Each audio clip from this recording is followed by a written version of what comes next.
Good morning, students. In the previous lecture, we have discussed about the moments of binomial distribution. अभी आपको पता है कि हम जो काम पिछले लेक्चर में किया उससे पिछले लेक्चर में किया all about was binomial distribution. ठीक है, बाइनोमियल डिस्ट्रीब्यूशन जब हमने बताया कि बाइनोमियल डिस्ट्रीब्यूशन जो है, बाइनोमियल डिस्ट्रीब्यूशन को आप कैसे डिनोट करते हैं ये भी आपको पता है. बाइनोमियल डिस्ट्रीब्यूशन आपके पास जो है with parameters N and P. ठीक है, तो अब आपने उस पिछले लेक्चर में मैंने आपको बताया था how to find out the moments about mean. तो मोमेंट्स जो आपने निकाले थे, देखो आपको पता है आप अगर निकालते हो तो ऑलवेज रिमेंबर μ1 0 होता है. ठीक है, μ1 जो होता है वो आपका 0 होता है और μ0 जो होता है वो 1 होता है. ठीक है, तो और μ2 आपने फाइंड आउट किया था. ठीक है, μ2 मैंने आपको बताया था क्या था, NPQ, जिसको हम वेरिएंस कहते हैं, जिसको हम वेरिएंस कहते हैं. और μ3 था आपके पास NPQ साथ में Q minus P, NPQ into Q minus P. ठीक है, तो इसी तरह से हमने μ4 निकाला था. तो अब आपने जब ये चारों चीज़ें फाइंड आउट कर ली तो आपके पास मोमेंट्स आ गए. ठीक है, जितने भी आपने मोमेंट्स निकाले हैं, मोमेंट्स आप सारे निकाल सकते हो, फार्मूला आपके पास है, तरीका मैंने आपको बताया है, निकाल कर भी दिखाए हैं. तो ये मोमेंट्स हैं. ठीक है, ऑलवेज रिमेंबर कि μ1 डैश मैंने बताया था आपको, that is actually known, that is mean. और मीन क्या था हमारा NP. ठीक है, ये कुछ बातें मैंने आपको बताई कि आपने याद रखनी है. मीन NP है, वेरिएंस NPQ है. वेरिएंस निकलता है μ2 से, मीन निकलता है μ1 डैश से. ठीक है, और ये बाइनोमियल डिस्ट्रीब्यूशन है, इसके पैरामीटर्स होते हैं NP. ठीक है, तो अब बाइनोमियल डिस्ट्रीब्यूशन में मीन हमेशा वेरिएंस से ज़्यादा होता है. ठीक है ना, मीन हमेशा वेरिएंस से ज़्यादा होता है. Now what we are going next is that is movement generating function. Movement generating function of binomial distribution. Movement generating function, movement generating function of binomial distribution. Okay, आप बाइनोमियल डिस्ट्रीब्यूशन के movement generating function कैसे find out कर सकते हैं. अब movement generating function का सबसे पहले आपको फार्मूला पता होना चाहिए कि हम मूवमेंट जनरेटिंग फंक्शन कैसे निकालते हैं. देखो, मूवमेंट जनरेटिंग फंक्शन हमने पहले किया था, उसको डिनोट करते हैं MXT से. T हमने स्टैटिस्टिक ले लिया. तो मूवमेंट जनरेटिंग फंक्शन क्या होता है, उसका क्या फार्मूला होता है, एक्सपेक्टेड ऑफ, जिसका आप स्टैटिस्टिक का लेना है उसकी, ठीक है, एक्सपोनेंशियल रेज टू पावर वो statistic into that variable x. ठीक है, ये मूवमेंट जनरेटिंग फंक्शन होता है. अब यहाँ पर फिर एक्सपेक्टेशन का फार्मूला लग जाएगा. अब एक्सपेक्टेशन का फार्मूला क्या होता है, ठीक है, और कहाँ तक वेरी करता है बाइनोमियल डिस्ट्रीब्यूशन में, x raise to power 0 to n और समेशन वो जो जिसका आप निकाल रहे हैं, जिसकी एक्सपेक्टेड वैल्यू निकाल रहे हैं वो इनटू उसका प्रोबेबिलिटी मास फंक्शन. ठीक है, इनटू प्रोबेबिलिटी मास फंक्शन. तो आपके पास ये किसके इक्वल आ जाएगा, ये आपके पास किसके इक्वल आ जाएगा, summation x going 0 to n expected of this. और आपके पास ये जो मैं बता रही हूँ अपने प्रोबेबिलिटी मास फंक्शन निकालना है, NCX p raise to power x q raise to power n minus x. ठीक है, इसको अगर हम खोलते हैं तो आपके पास क्या आ जाता है, summation x raise to power 0 to n p into T raise to power p into E raise to power t, इसकी जो पावर x, और यहाँ पर आपके पास दिस NCX और q raise to power n minus x.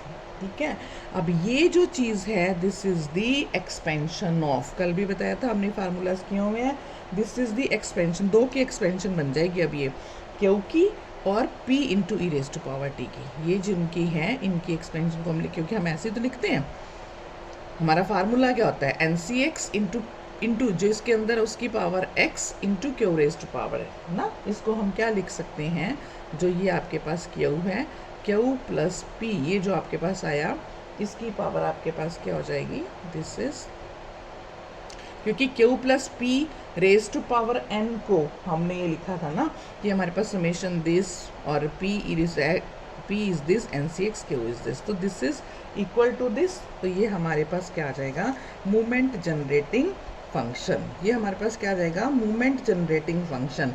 तो moment generating function of binomial distribution is given by this. ठीक है, moment generating function of binomial distribution is given by this.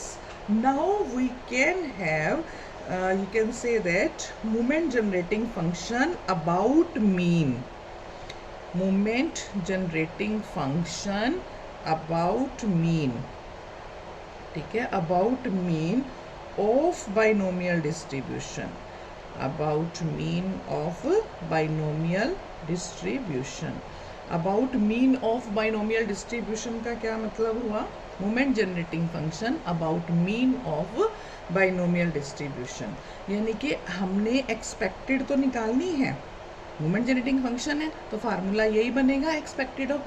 अब अबाउट मीन का मतलब क्या होता है कि जो आप अभी वेरिएबल ले रहे हो टी एक्स जो लेना है वो अब एक्स ना हो के, क्योंकि अबाउट मीन उसमें से मीन कितना है एन पी, अभी मैंने बताया मीन कितना है एन पी, तो x माइनस एन पी ये बनेगा उसके moment generating function about mean का। Moment generating function about mean का जो फार्मूला बनेगा this is equal to this. ठीक है, ये इसके बराबर हो गया। अब आप देखो कि जब ये है तो इसको अब आप खोलोगे अगर, ठीक है, ये वैल्यू जो है एन पी इसके साथ वेरिएबल नहीं है तो इसको बाहर ले आओ, e raise to power minus n p t. अब एक्सपेक्टेड सिर्फ वेरिएबल की बची ई, ठीक है। अब ये हमने निकाली है, ये हमने अभी निकाली है ना, ये expected of E raise to power T X, ये तो निकल के आई है क्यू दिस, तो इसकी वैल्यू को इसमें पुट कर दो तो क्या बन जाएगा, e raise to power n p t into q plus p into E raise to power t, इसकी पावर आपके पास क्या आई है n, ठीक है, इसकी पावर n। अब अगर हम देखें कि अगर इसकी पावर n है तो अब देखो, क्योंकि हम जो फार्मूला लगाते हैं तो हमारे पास ये आता है ना इसका फार्मूला, अगर हम खोलते हैं तो आपको मैथ्स के फार्मूले पता, e raise to power x means अगर इसका हम फार्मूला लगाते हैं तो इसका फार्मूला ये सीरीज होती है ना 1 plus x square by 2 plus, है ना, इस तरह से ये सीरीज खुलती है। ठीक है, अब इसकी पावर जो है हमारे पास n है, अब इसकी पावर n है, इसको इसकी सीरीज़ को तो चलो बाद में लगाते हैं, पर पहले अगर मैं अब अंदर लेके जाती हूँ, इसकी भी पावर n है, इसकी भी पावर n है, ठीक है। तो आप अगर अब इसको खोल लो, सिंपल ही इसको खोलते हो, क्योंकि ये इसका मोमेंट जनरेटिंग फंक्शन है, इसको अगर हम लेते हैं तो ये आपके पास क्या बन जाएगा, इसकी पावर n है ना, तो this will be your q into E raise to power minus p t, क्योंकि इसकी भी पावर n है और ये इसकी पावर n यहाँ पे इसकी पावर n हो गई, प्लस p क्योंकि माइनस n और n क्या हो जाएगा, ठीक है, तो ई रेज टू पावर, अब आपके पास देखो 1 माइनस पी हो जाएगी तो क्यू टी, है ना, q t raise to power n, ठीक है, q t raise to power n, ये यहाँ पर आपके पास जो है q into E raise to power minus p t, क्योंकि ये एक्चुअली क्या बनेगी ना, जब आप इसको खोलोगे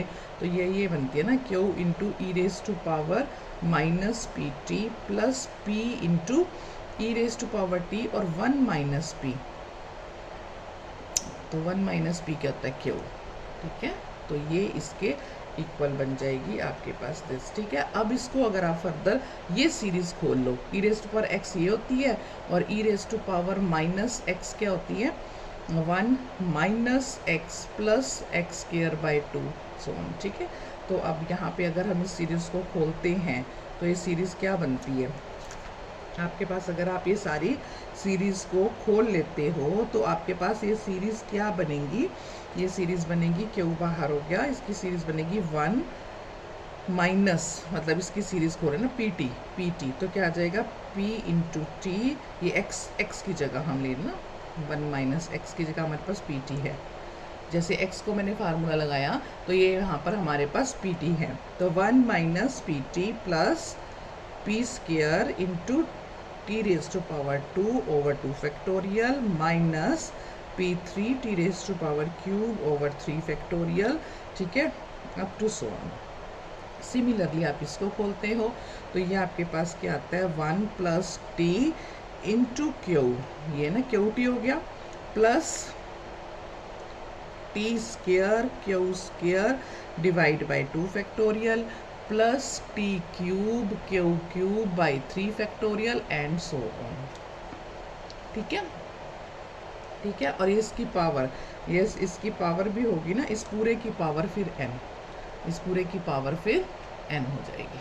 ठीक है, इस पूरे की पावर n। अब आप इनकी टर्म्स को इकट्ठा कर लो। अगर मैं इनकी टर्म्स को इकट्ठा करती हूँ तो आप देखते हो क्यू प्लस पी, ये सिंगल p यहाँ, सिंगल क्यू यहाँ, तो एक तो क्यू प्लस पी एक टर्म हो गई आपके पास, प्लस आपके पास अंदर जो बचा, जो अब आपने इसको इकट्ठा कर लिया ना, इसको आपने अब इकट्ठा कर लिया, तो अब जो अंदर आपके पास बच रहा है क्यू प्लस पी, ये ब्रैकेट करली ले लो चाहे यही वाली ले लो, क्या बना है, T square by 2 factorial into p q plus P plus t cube by 3 factorial into p Q, है ना, इंटू पी क्यू और Q square minus P square, ये बनता जाएगा आपके पास इस तरह से, plus T 4 by 4 factorial into Q cube plus P cube. ठीक है, और ये इसकी पावर जो है वो n, इसकी पावर जो है वो n। ठीक है, सो डी क्यू प्लस पी क्या हो गया, 1, पता है हमें ये 1 होता है, plus t square by 2 factorial into p q plus p 1 plus t cube by 3 factorial into q minus p, क्योंकि q minus p into q plus p, और क्यू प्लस पी तो 1 हो जाएगा, क्यू माइनस पी। ठीक है, Q minus P आपके पास जो है टी क्यूब के साथ आ गया, T 4 by 4 factorial into p Q into 1 minus 3 P Q, इस तरह से टर्म बचती रहेंगी और इनकी पावर n। ठीक है, फिर अब आपके पास क्या आ गया, 1 प्लस, आप ये देखो ये सीरीज बन गई आपके पास क्यू पी, यानी कि आप ये कह सकते हो P Q T square by 2 plus P Q into q minus, ये मैंने यहाँ पे पी क्यू नहीं लगाया ना, ये पी क्यू भी था ना, T Q by this into p q plus this into this. ठीक है, so this P Q minus p into T Q by 3 factorial, ये बन गया आपके पास। ठीक है, अब आप इनको फर्दर खोल लेते हो। ठीक है, इनको फर्दर खोल लेते हो तो ये आपके पास इस फॉर्म में आ जाएगा जैसे मैंने अभी आपको बताया है, 1 प्लस n। ठीक है, इसको अब आप इसको खोल लो तो आपके पास ये टर्म्स इस तरह से आ जाएंगे। ठीक है, अब इनको, इनके कोफिशिएंट्स को आप कुछ इस तरह से मेंशन कर सकते हो, 1 प्लस ये n1 nc1, और nc1 के अंदर ये टर्म आ जाएंगी आपके पास, क्योंकि अब हमने पावर n है ना, इस पावर n को अगर मैं खोलती हूँ तो मेरे पास ये टर्म इस तरह से आएगी, T square by 2 factorial into p q plus t cube by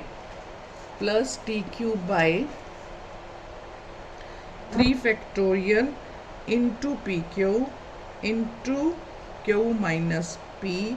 ठीक है, इस तरह से ये सीरीज बनेगी, प्लस आपके पास फिर NC2 की टर्म्स आ जाएंगी, NC2 की टर्म्स भी ऐसे आ जाएंगी, T square by 2 factorial into p q plus t square by 3 factorial into p Q. ठीक है, क्यू माइनस पी। तो इस तरह से आपके पास ये सारी n की पावर खुल जाएंगी। ठीक है, जिसमें NC1 NC2 इस तरह की टर्म्स आपके पास सारी आ जाएंगी। अब आप जब इन्हें खोलोगे तो आपके पास आप कोफिशिएंट्स को कंपेयर कर सकते हो, मतलब अगर अब आप इनके कोफिशिएंट्स को कंपेयर करते हो, जितना आपने इनको सबको खोला है, ठीक है, अब इनको आप कंपेयर कर लो, मतलब इनके कोफिशिएंट्स को आप खोल लो। तो इनके कोफिशिएंट्स को जब आप खोलते हो, कंपेयर करते हो, तो आपके पास क्या रिजल्ट्स आते हैं वो आपने देखने हैं। जैसे अब आप इसी एक्सप्रेशंस में, जो एक्सप्रेशन मैंने अभी लिखा है, इसी एक्सप्रेशन में अगर आप क्या कर रहे हो, अब कंपेयरिंग द कोफिशिएंट्स। ठीक है, कंपेयरिंग द कोफिशिएंट्स, अगर आप कोफिशिएंट्स को कंपेयर करते हो, देखो कंपेयरिंग द कोफिशिएंट्स, आप कंपेयर करते हो कोफिशिएंट्स को, तो आपके पास, क्योंकि हमने कोफिशिएंट्स ही निकालने थे जब पहले हमने अपना मीन निकाला था, आप डायरेक्ट यहाँ से मीन निकाल सकते हो। कहने का मतलब मीन की वैल्यूज़ यहाँ से डायरेक्ट आ सकती हैं। ये नहीं कि पहले मीन अबाउट ओरिजिन निकालो फिर मीन अबाउट आप जो है सेंट्रल मोमेंट्स निकालो, डायरेक्ट निकाल सकते हो। कैसे?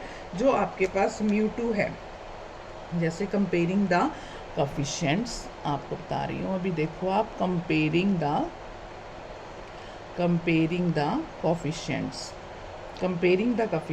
आपको क्या मिलता है कि अगर आप देखते हो coefficient of t² by 2 factorial, ठीक है, वो आपके पास बनेगा μ2, ठीक है, जिसको हम कहते हैं वेरिएंस, ठीक है, और वो कितना आएगा NPQ, वो कितना आएगा NPQ। सिमिलरली अगर आप कंपेयर करते हो coefficient of t3 by 3 factorial, तो ये आपके पास आता है NPQ और Q माइनस P। अगर आप कंपेयर करते हो coefficient of t4 by 4 factorial, तो ये बनता है आपके पास NPQ 1 माइनस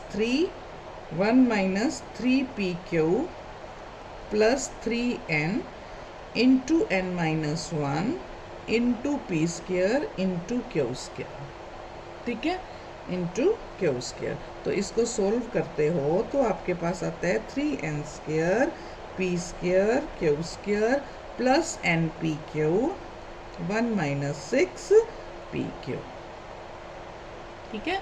सो ये इस तरह से आप कोफिशिएंट्स को कंपेयर करके इनकी वैल्यूज़ को डायरेक्ट निकाल सकते हैं।